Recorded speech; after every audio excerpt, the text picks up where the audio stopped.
नमस्कार विद्यार्थी मित्र हो, मी संकेत तुम्हा सर्वांचे स्वागत करतो आपल्या चॅनल स्टडी विथ संकेतवर. आणि आज 19 मार्च 2026ची आपण महत्त्वपूर्ण चालू घडामोडी बघणार आहोत. आणि फक्त चालू घडामोडीच नाही तर त्याच्यासोबत आपण काही महत्त्वाचे स्टॅटिक जीके सुद्धा पाहणार आहोत, जे आपल्या परीक्षेसाठी अत्यंत उपयुक्त ठरतात. आणि तुम्ही कोणत्या पण एक्झामला जाऊन बसा, तुम्हाला आपल्या क्लासमधून प्रश्न नक्की येणार म्हणजे येणारच. मग चाहे ते पोलीस भरती असो, तलाठी असो या वनरक्षक असो. चला तर मग आता जास्त वेळ वाया न घालवता सुरू करूया आपण आपला प्रश्न क्रमांक पहिला. नुकतेच पश्चिम घाटात ॲम्प्लिसेप्स वायव्य नावाची नवीन प्रजाती शोधल्या गेली आहे. ती खालीलपैकी कशाशी संबंधित आहे? याच्यामध्ये आपले ऑप्शन आहे बेडूक, कॅटफिश, फुलपाखरू आणि सरडा.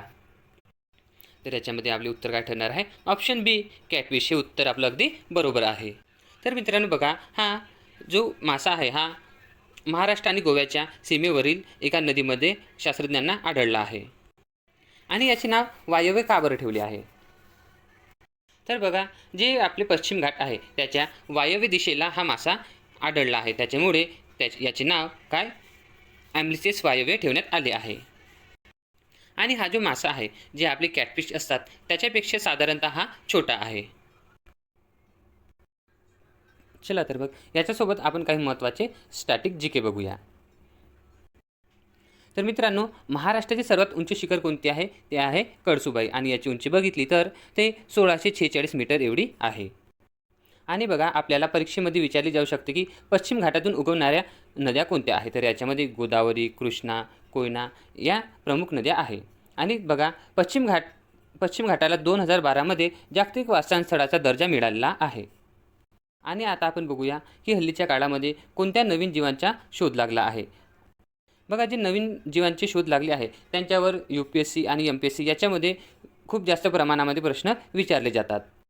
तर बघा, पहिल्या नंबरवर आहे डिक्रुरस कॅम्बेली. हा काय आहे? हा एक कोतवाल पक्षी आहे. हे काय आहे? हे एक कोतवाल पक्षीची एक नवीन प्रजाती आहे. आणि हा प्रामुख्याने श्रीलंकेमध्ये आढळला आहे, परंतु दक्षिण आशिया पक्षी विज्ञानाच्या दृष्टीने हा महत्त्वाचा शोध आहे. त्याच्यानंतर बघा, नवीन कोळी प्रजातीचा शोध लावला आहे आणि याचे नाव काय आहे? ओरोसायलस. आणि हा दक्षिण भारतातील तमिळनाडू आणि केरळच्या भागामध्ये आढळला आहे. आणि बघा मित्रांनो, संशोधकांनी उडी मारणाऱ्या कोळ्यांच्या गटातील ही एक दुर्मिळ प्रजाती शोधून काढली आहे. त्याच्यानंतर बघा, पॅन्टापॉड. हे काय आहे? हे एक समुद्री कोळी आहे आणि हे अंटार्क्टिकाच्या खोल समुद्रामध्ये आढळली आहे. हे समुद्री कोळी दिसायला अतिशय विचित्र असून त्यांना पाय जास्त असतात आणि ते समुद्राच्या तळाशी राहतात. त्याच्यानंतर बघा, नवीन वनस्पती प्रजातीमध्ये लेपिडागाथिस या नवीन प्रजातीचा शोध लावला आहे. आणि हे प्रामुख्याने महाराष्ट्रामधील कोकण भागामध्ये आढळली आहे, जशी की रत्नागिरी आणि सिंधुदुर्ग या इलाक्यामध्ये हे आढळली गेली आहे. आणि विशेषतः ही एक निळ्या रंगाची फुले येणारी एक लहान झुडपवर्गीय वनस्पती आहे जी. चला तर मग आता आपण समोरच्या प्रश्नाकडे वळूया. प्रश्न क्रमांक दुसरा आहे, अलीकडेच कोणत्या राज्याने धोलेरा येथील आपले पहिले साऊंडिंग रॉकेट यशस्वीरित्या प्रक्षेपित केले आहे? तर आपल्याकडे ऑप्शन कोणते कोणते आहे? तमिळनाडू, ओडिसा, गुजरात आणि आंध्र प्रदेश. तर याच्यामधून आपले उत्तर ऑप्शन सी अगदी बरोबर ठरणार आहे, गुजरात. बघा, गुजरातच्या धोलेरा या ठिकाणी स्पेशल इन्व्हेस्टमेंट रिजर्वमधून हे रॉकेट सोडण्यात आले आहे. पण हे रॉकेट का बरं सोडले? तर बघा, हे रॉकेट आकाशातील हवामानाचा अभ्यास करण्यासाठी वापरले जाते. गुजरातने अशा प्रकारचे स्वतःच्या भूमीवरून खाजगी क्षेत्राच्या मदतीने रॉकेट प्रक्षेपित करण्यात हे मोठी उपलब्धी हासिल केली आहे. तसेच आपण गुजरातबद्दल थोडेफार स्टॅटिक जीके बघूया. तर बघा, गुजरातची स्थापना कधी झाली? 1 मे 1960मध्ये. आणि गुजरातसोबतच महाराष्ट्राची स्थापनासुद्धा झाली आहे. त्याच्यानंतर बघा, इथली राजधानी बघितलं तर ती कोणती आहे? गांधीनगर. आणि इथले मुख्यमंत्री भूपेंद्रभाई पटेल हे आहे. तर राज्यपाल म्हणून आचार्य देवव्रत यांची नियुक्ती झाली आहे. सर्वात मोठे शहर बघितले तर इथे कोणते शहर आहे? अहमदाबाद. आणि भारताच्या सर्वात लांब समुद्री किनारा म्हटलं तर हा कोणत्या राज्याचा आहे? गुजरातचा आहे. याची लांबी बघितली तर ते किती आहे? 1600 किलोमीटर. तसेच बघा, इथल्या विधानसभामध्ये 182 जागा आहेत, म्हणजे किती? 182 सीट आहेत. आणि बघा, इथले महत्त्वपूर्ण राष्ट्रीय उद्यान बघितले तर ते कोणते आहे? गीर राष्ट्रीय उद्यान. आणि आशियाई सिंहाचे हे एकमेव ठिकाण आहे. जगातील एकमेव नैसर्गिक निवासस्थान म्हणून हे आशियासियांसाठी ओळखले जाते. तसेच बघा मरीन नॅशनल पार्क हे कुठे आहे? जामनगरमध्ये आहे आणि भारतातील पहिले समुद्री राष्ट्रीय उद्यान म्हणून याला ओळखले जाते. तसेच बघा ब्लॅकबक नॅशनल पार्क हे कुठे आहे? वेलावदरमध्ये. तर वंसदा नॅशनल पार्क हे नवसारी इथे आपल्याला बघायला मिळते. इथले मुख्य पर्वत बघितले तर ते कोणते आहे? गिरनार पर्वत. आणि गुजरातमधले उच्च शिखर बघितले तर ते कोणते आहे? गोरखनाथ. चला तर मग आता प्रश्न क्रमांक 3 बघूया. सेबीने पूर्णवेळी सदस्य म्हणून नुकतीच कोणाची नियुक्ती करण्यात आली आहे? आपल्याकडे ऑप्शन आहे के.व्ही. रमण मूर्ती, माधवीपुरी बुध, अश्विनी वैष्णव आणि शक्तिकांत दास. तर याच्यामध्ये आपलं उत्तर काय ठरणार आहे? Option A के.व्ही. रमण मूर्ती हे उत्तर आपलं अगदी बरोबर आहे. मित्रांनो बघा इथे आपल्याला काय बघायला मिळत आहे? सेबी. सेबी काय आहे? तर ही शेअर बाजार नियंत्रित करणारी एक संस्था आहे. बघा ज्या प्रकारे लोकांवर नियंत्रण ठेवण्यासाठी पोलीस आहे, तसेच शेअर बाजारावर नियंत्रण ठेवण्यासाठी कोण आहे? सेबी. त्याच्यानंतर आपण याच्या रिलेटेड काही स्टॅटिक जी के बघूया. बघा सेबीची स्थापना बघितली तर ते 12 एप्रिल 1988 झाली. पण वैधानिक दर्जा त्याला कधी मिळाला? 30 जानेवारी 1992ला. आणि आताचे अध्यक्ष बघितले तर ते कोण आहे? तुहिन कांत पांडे. आणि यांनी माधवी पुरीबुच यांची जागा घेतली आहे.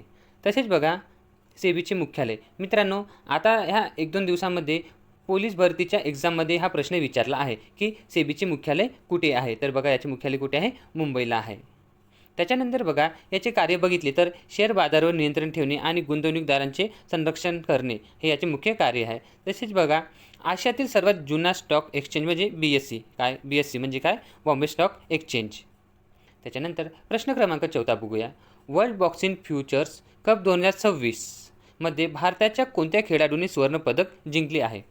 बघा मित्रांनो जी सुवर्णपदकवर कोणता प्रश्न आला तर तो करंटमध्ये एक्झाममध्ये नक्की विचारला जाण्याची शक्यता खूप दाट असते. आणि आपले ऑप्शन काय आहे? निखत झरीन, लिविन्ना बोरगोहेन, त्याच्यानंतर चंद्रिका पुजारी आणि अमित पंघाल.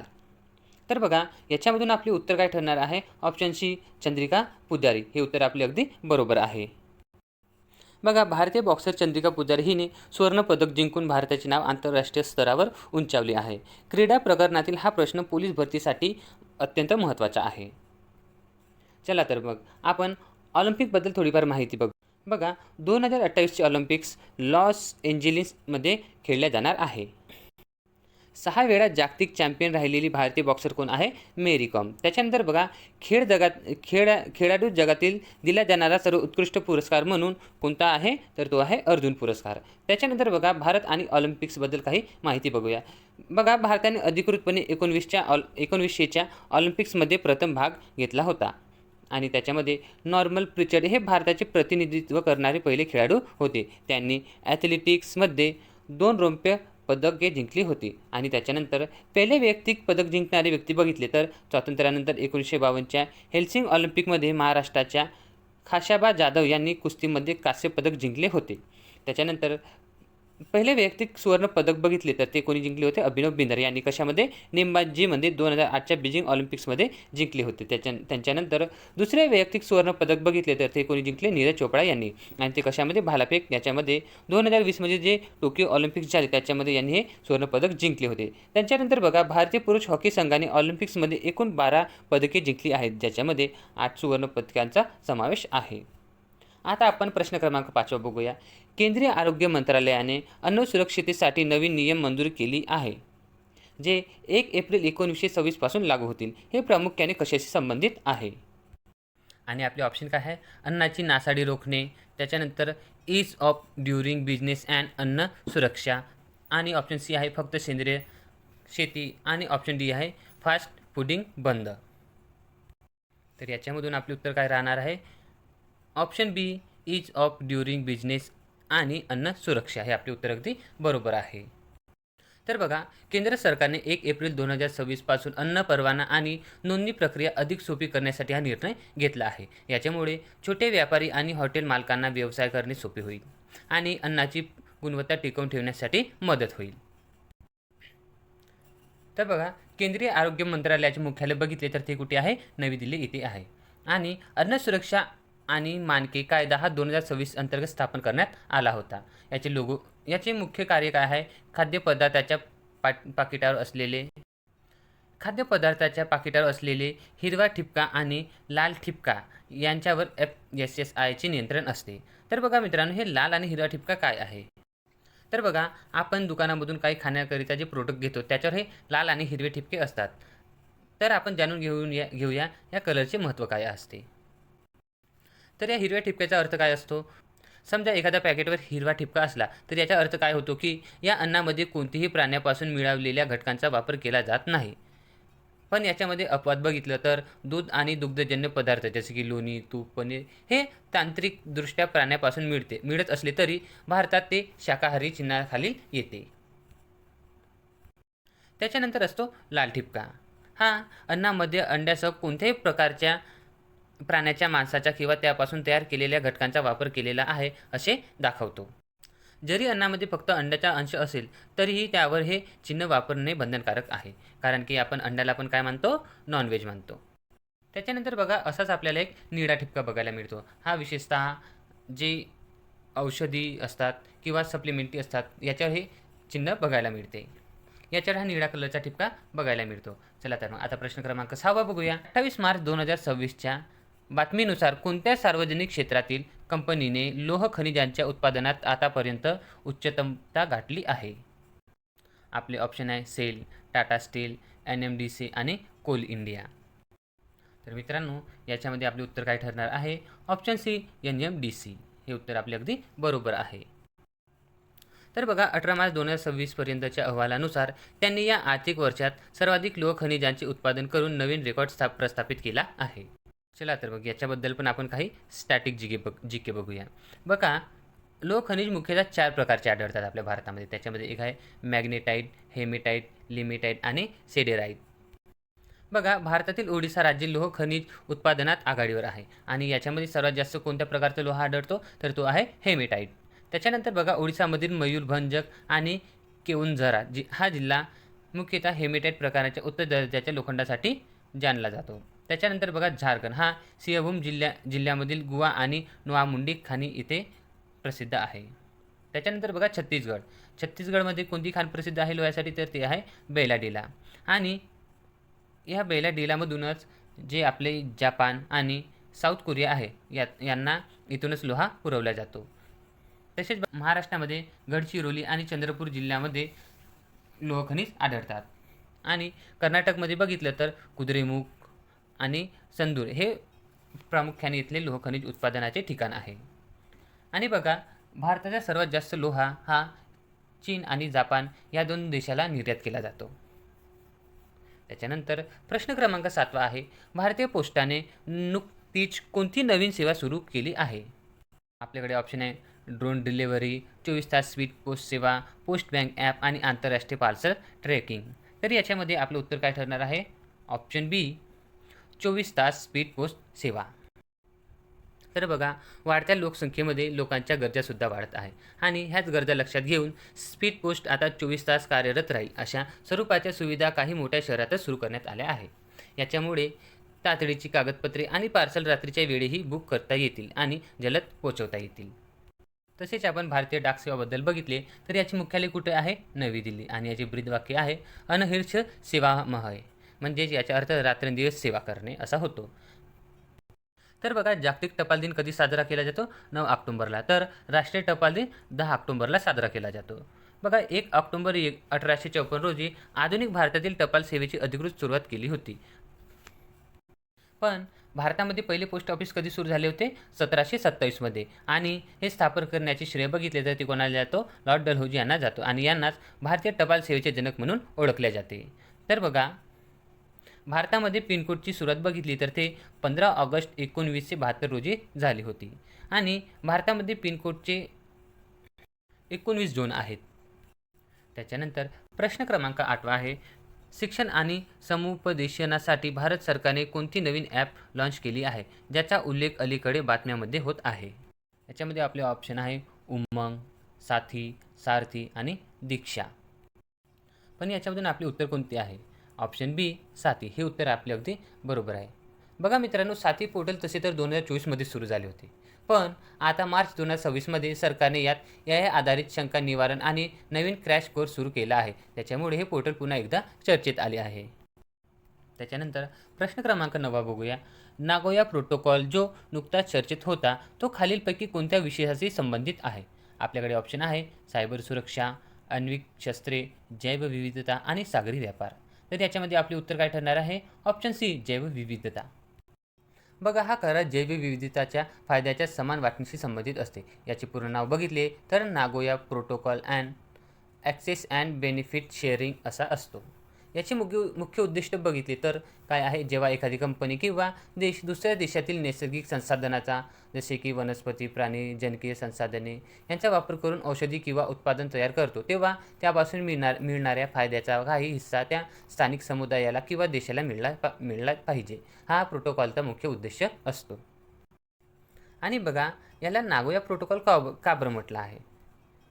तर 29 ऑक्टोबर 2010 रोजी जपानमधील नागोया शहरातील हा करार स्वीकारण्यात आला होता. त्याच्यामुळे याला नागोया करार म्हणून ओळखले जाते. आणि बघा, 12 ऑक्टोबर 2014मध्ये हा करार जगभरात पसरला होता. आणि याचा फायदा बघितला तर या करारामुळे बायोपायरेसी म्हणजे काय होते? तर बघा, नैसर्गिक संसाधनाची चोरी रोखण्यास मदत. बघा, भारत आणि नागोया याच्यामध्ये बघितली तर भारत या कराराचा सदस्य आहे आणि त्याने 2014मध्ये याचे समर्थन केले होते. त्याच्यानंतर बघा, कार्टेजेना प्रोटोकॉल हा सुद्धा नागोया प्रकल्पासारखाच आहे. बघा, हा देखील जैवविविधतेशी संबंधित आहे. आपला प्रश्न क्रमांक 10 बघूया. 2025च्या साहित्य अकादमी पुरस्काराची नुकतीच घोषणा करण्यात आली आहे. हे पुरस्कार किती भाषांमध्ये दिले जाते? ऑप्शन ए आहे 22, ऑप्शन बी 24, ऑप्शन सी 20 आणि ऑप्शन डी आहे 25. तर बघा, आपले उत्तर काय ठरणार आहे? ऑप्शन बी 24. तर ह्या 24 भाषा कोणत्या आहे? तर बघा, आपल्या संविधानामधील ज्या 22 भाषा आहेत त्या आणि इंग्रजी तसेच राजस्थान या भाषा मिळून ही 24 भाषा होतात. आणि बघा, साहित्यिक अकादमीची स्थापना बघितली तर ते कधी झाली? 12 मार्च 1954मध्ये. आणि याचे पहिले अध्यक्ष बघितले तर ते पंडित जवाहरलाल नेहरू हे होते. आणि याचे मुख्यालय कुठे आहे? तर ते आहे नवी दिल्ली. बघा, मराठीतील पहिले विजेते कोण होते? तर 1955मध्ये तर ते लक्ष्मण शास्त्री जोशी यांना त्यांच्या वैदिकीय संस्कृतीचा विकास या ग्रंथासाठी पहिला मराठी साहित्य अकादमी पुरस्कार मिळाला होता. आणि इतर पुरस्कारामध्ये बघितलं तर साहित्य अकादमिक मुख्य पुरस्कारातील युवा पुरस्कार हा 35 वर्षाखालील लेखकांना दिला जातो आणि बाल साहित्यिक पुरस्कार देखील दिला जातो. मित्रांनो, लक्षात ठेवा की ज्ञानपीठ पुरस्कार हा भारताचा सर्वोच्च साहित्यिक पुरस्कार आहे, पण साहित्य अकादमी हा सर्वात जास्त भाषेमध्ये दिला जाणारा महत्त्वाचा सन्मान आहे. आणि मित्रांनो, हे होते आपले आजचे 10 महत्त्वपूर्ण चालू घडामोडी. जर तुम्हाला क्लास आवडला असेल तर क्लासला लाईक आणि सबस्क्राईब नक्की करा. आणि जे तुमचे मित्र स्पर्धा परीक्षेची तयारी करत आहेत त्यांना पण हा व्हिडिओ नक्की शेअर करा. जय हिंद, जय महाराष्ट्र.